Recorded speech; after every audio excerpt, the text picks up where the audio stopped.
Na to, aby ste v present perfect nerobili zbytočné chyby, je veľmi dôležité vedieť správne určiť osobu. Je možné, že dokážete určiť dobrý čas, je možné, že viete všetky tretie tvary, ale stane sa, že nesprávne určíte osobu, doplníte have namiesto has alebo opačne a máte 0 bodov za vetu tak, ako keby spravíte voľakú oveľa závažnejšiu chybu. Poďme na to. She has lived in Kolačno since 1993. Ona žije na Kolačne od tohto roku. Keďže je to she, tretia osoba, dám tam has a nie have. Toto je, myslím, jasné, že he, she, it, tretia osoba jednotného čísla, dávam has. Keď je tam zámeno, dá sa to ľahko vidieť, ale čo ak tam zámeno nie je? Studying biology has been difficult since I became a university student. University student studying biology is really difficult.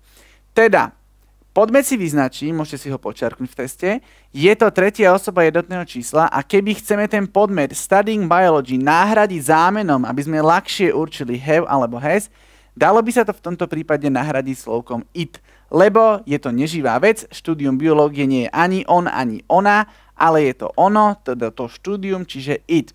It has been difficult je jasné, za it by podľa mňa každý dal has. Takto sa to dá spraviť aj v teste a nepomýlite sa. Those boys have won the match. Znova vyznačím si podmet a nahradím zámenom. Those boys, teda tamtí chalani, v podstate oni, have won. Množné číslo, bude tam have a nie has. Ak si takúto pomôcku aplikujete v teste, nemali by ste sa nikdy v určovaní osoby pomýliť. Ako to ale je so slovesami, a to je úplne jedno, či máme plnovýznamové alebo pomocné, pretože vždy sa bude meniť vzhľadom na osobu iba to pomocné sloveso have alebo has. Teda ak za tým mám plnovýznamové alebo pomocné, či by tam bolo been, bolo by to úplne jedno. Ak máme osoby I, you, we, they, bude tam have. Ak máme známe he, she, it, teda jednotné číslo tretia osoba, bude tam has. Samozrejme, ten ďalší tvar slovesa ostáva tretí a ten sa nemení. Prečo je toto dôležité? Musíme rozlišovať tie osoby. Ak budeme mať v teste all of them, teda akože všetci z nich, je to množné číslo, dám tam have. Či tu nám bude been, pomocné sloveso, alebo tam dáme nejaké plnovýznamové, že all of them have started alebo tried, to je jedno, toto have sa nemení. Everybody, pozor, vždy jednotné číslo, everybody has been, nemôže tam byť have. Napriek tomu, že v slovenčine sa everybody prekladá ako všetci a je to plurál. Everybody, somebody, someone, no one, nobody a tak ďalej. Anybody, vždy jednotné číslo, bude tam has. The others have been, teda tí ostatní, tí oni, bude tam have množné číslo. Samozrejme, tuto máme len takú ilustráciu, tých slov je strašne veľa, ale chceme vás to naučiť, že čo treba spraviť. Uvedomiť si, vyznačiť si ten podmet a nahradiť zámenom. Podľa toho sa v určovaní osoby nepomýlite. Úloha pre vás, treba doplniť správny slovesný tvar. The others, they, sú to oni, je to množné číslo, tí iní, takže haven't lived in the village as long as my sister has. Je tu not, preto som dal zápor a keďže je to množné číslo, je tam haven't a nie hasn't.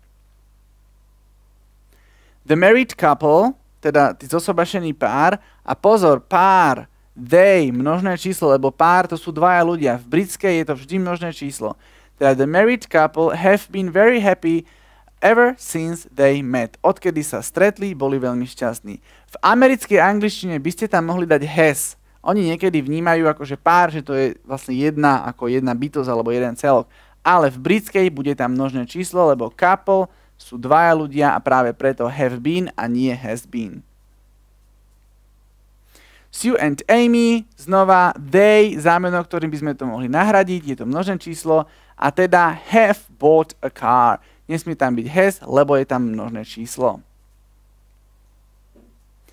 English, pozor, angličtina, je to neživá vec, nemôžeme tam dať she, akože tá angličtina, že ona. To je tak v slovenčine, ale v angličtine všetky neživé veci sú it, teda stredný rod. English has become easier to master than in the past. Angličtina sa stala ľahšou na zvládnutie, ako to bolo v minulosti. Je to pravda, angličtina je všade okolo nás a ľahšie sa ju naučíme. Treba si zapamätať English, it, jednotné číslo a teda has. Pozor, everybody, he alebo she vždy jednotné číslo. Everybody has seen the final match. The final match, Germany-Argentina, you know the winner was Germany. A každý videl ten zápas, has seen, lebo everybody, somebody, someone, nobody a tak ďalej, vždy jednotné číslo.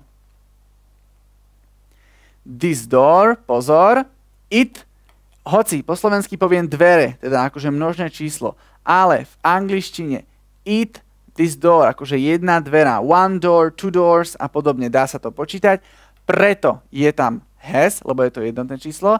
A tu sme vám trošku dali ťažšiu vetu, je to pasívum, že dvere boli zavreté niekým. Toto by someone by ma malo napovedať, že pozor, bude vo vete pasívum. A ak robím pasívum v present perfect, dávam tam been. To vás samozrejme naučíme v iných videách, kde sa budeme venovať pasívu, ale na teraz the door has been closed. Tie dvere boli zavreté, napriek tomu, že po slovensky to hovorím v množnom čísle, v angličtine je to jednotné.